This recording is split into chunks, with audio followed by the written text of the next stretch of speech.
On Triple M's Hot Breakfast, thanks to our friends at Sportsbet. A tremendous story, and the bloke who's going to tell us about it is the man himself. His name is Ade Djajamihardja.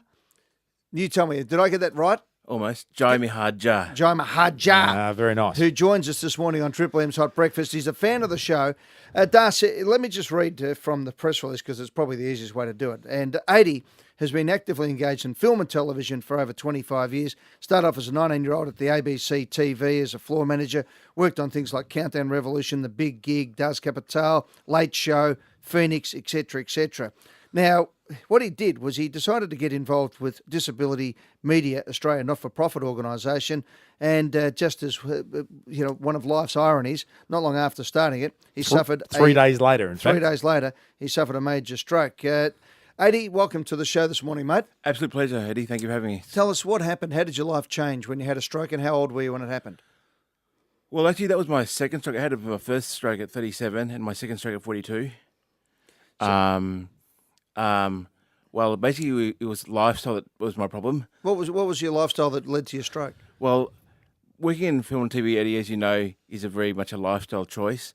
And being young and impressionable, I, of course, and working both in Australia and Asia, I worked, 7-day weeks were quite the norm, as were 20-hour days.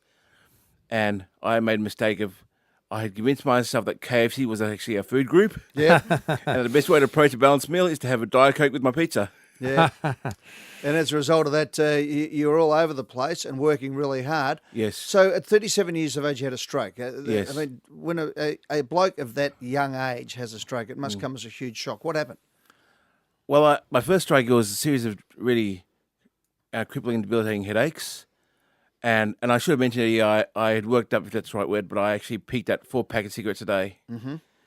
So I was a 4 pack a day man. So you're not sleeping, you're under stress. Yes. You're eating rubbish. Yes. And you're smoking 4 packs of cigarettes a day. Yes, not a good combination. That does look like a stroke. Yes. It was a bad combination, sir.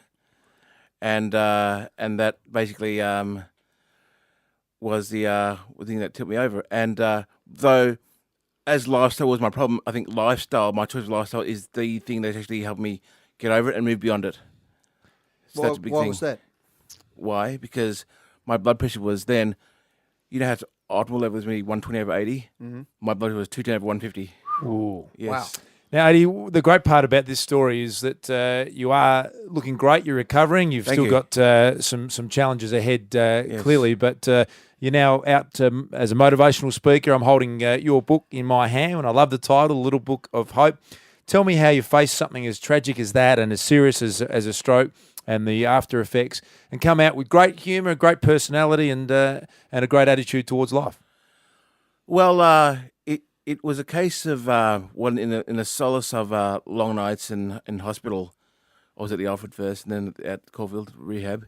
But I had to. It came to me that the battle is won and lost in mind, and that Einstein was right. Attitude is everything, and that what we think about, we bring about. And my favourite of all, which is, if you can master yourself, you can master anything. Yeah. Yeah. So how did you make your comeback? You had a stroke at 37. Yes. And then you had a bigger stroke at age 42. 42. So 5 years later, had you got yourself back in condition, or did you let yourself slip again? I let myself slip. A bit of both. A little from column A, a little from column B. Yeah. Well, basically, I like a New Year's resolution, I approached it with great zeal, but then I got sick of it and then relapsed. Yeah. And relapsed badly? Did you get back into the junk food and the smokes and all that Yes, sort of stuff? I did. Yeah. Now, nodding your head next to you is your wife, Kate Stevens. Kate, you're nodding your head there. How hard was it for you knowing that he'd survived the stroke at 37 and then see him go back to his old ways only to have a really big stroke at 42? Well, I think, Eddie, that both Ade and I didn't really understand that you could be paralysed from stroke or you could lose vision. We didn't take it that seriously because his first stroke, he made a full recovery. And although he did stop smoking and make lifestyle changes, he just slipped back into the old habits again. And, I was a little bit worried, but I guess I honestly didn't realise that stroke was the leading cause of disability, that it was the second biggest killer. And I didn't understand, when I saw people in wheelchairs, I didn't realise that they were often people who'd had strokes. So Ade was bulletproof, the usual thing, 37, gets the wake-up call, takes it, then relapses. and at 42 years of age ends up being partially blind now and in a wheelchair. Yes. But he is recovering well, and I think a lot of that is due to, as he said, lifestyle got him into it. Lifestyle is getting him out of it. He now eats, whole foods. He's learnt to meditate. He's done transcendental meditation. I do yoga. Our man's missing in action, Ade. Mick Malloy, the alley bloke, we need to actually listen to this. That's exactly right. Ade listens to the show, and you're saying podcasting the show. And It's very important to me. I mean, as Kate said, I'm very much a passionate advocate for yoga now. Which is why I'm so calm and relaxed. And you used to listen to the show on the podcast while you're rehabilitating, is that right? Indeed. Oh, that just has every single day. Ade listens to your podcast every single morning, and he has an exercise bike that you can sit on in the wheelchair, and he listens to Hot Seat every night with the motor med. But the podcasts have been fantastic because it's kept him up to date. It's kept him laughing. It's fantastic. So we really appreciate So, that. Kate, what are the things we have to watch out for? Because we do. We all live busy lives. In fact, these days, we drive ourselves into the ground. Probably as I hit a milestone, I probably have to reevaluate a few things as well, not to kill myself working all the time. But what are the things we have to look for? Well, look out for. I think that a lot of people talk about, measuring blood pressure and cholesterol and all of that kind of thing. But it's interesting because there's just been a recent study on depression and stress saying that there's an 86%, you've got 86% more chance of having a stroke if you're depressed or stressed. And this study has been done by Susan Everin Rose, an associate professor of medicine at the University of Minnesota. And the researchers analysed data from around 7,000 adults.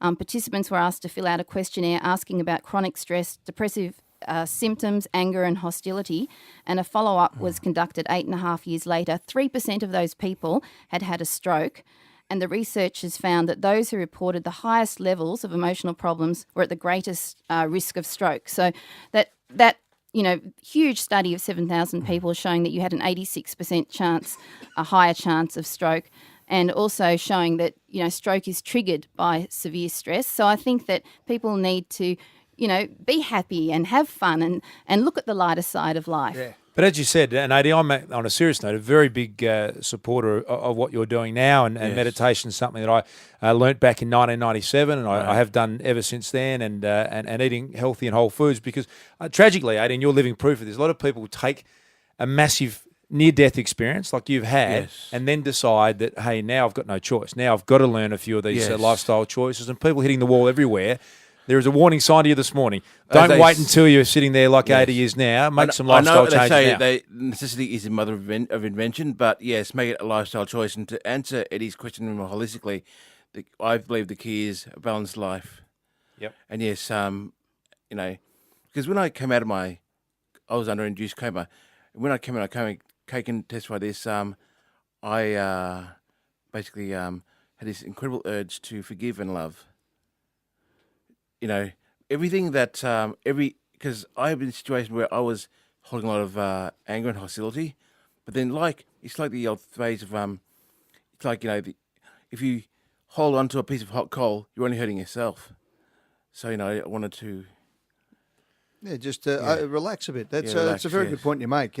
Too many people do hold on. We've had many calls over the year, people in fights with their family and things. Just sometimes relax, let it go, move on to the next bit. There's a lot of life to live. Forget about the bad things in the past. And as you say, get a bit of balance into your life. Go and have a run round. We've got good weather now, Darcy. Yep. Great time to take the kids out, go down the park, have a bit of a kick of the footy or whack of the cricket or kick of the soccer ball, whatever you want to do, and just enjoy yourself. And maybe pick up Ade's book. It's called The Little Book of Hope for stroke survivors, caregivers, and anyone else going through a really shit time. It's the title. I love it.